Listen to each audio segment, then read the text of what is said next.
We've all heard of the chemical imbalance theory. For millions of people, selective serotonin reuptake inhibitors, or SSRIs, like escitalopram, are the bridge back to normalcy. But what happens when that bridge becomes a permanent fixture? Today, we're peeling back the layers of the cortex to look at the microscopic tug-of-war happening in your synapses.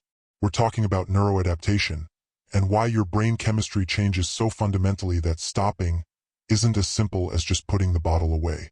To understand the addiction or dependency, we have to understand the transporter. In a standard brain, a neuron releases serotonin 5-HT into the synaptic cleft. It bounces around, hits a receptor, and sends a signal of stability or well-being. Afterward, a vacuum cleaner, called the serotonin transporter, SERT, sucks the leftover serotonin back into the initial neuron to be recycled. Host. Escitalopram is a molecular plug. It sits inside that SERT vacuum cleaner and jams it. Suddenly, serotonin levels in the gap rise because they have nowhere else to go. This is the selective part of the SSRI. Here is where the chemistry gets tricky. The brain is an obsessed fan of homeostasis. It hates being out of balance. When escitalopram keeps serotonin levels artificially high for weeks, the brain thinks, "Whoa, way too much signal. Tone it down."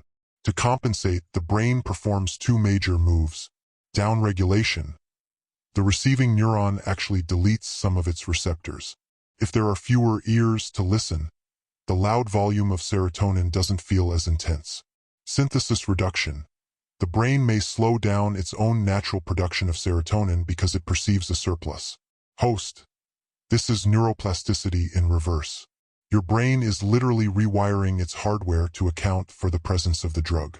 Let's address the A word.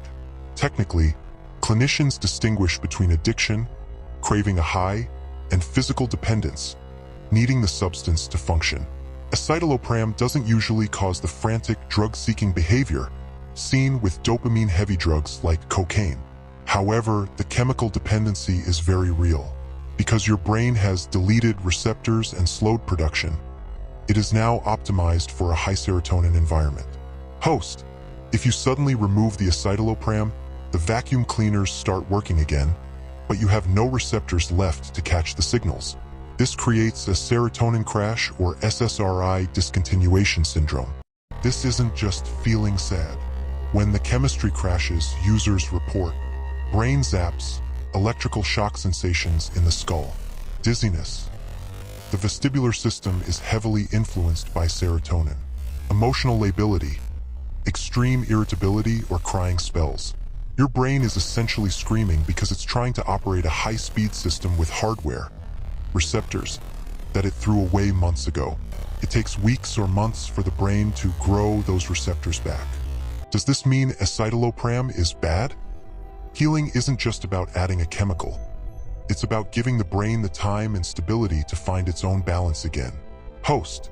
If you found this deep dive helpful, hit the like button and subscribe for more neuroscience breakdowns. Stay curious and take care of your biology.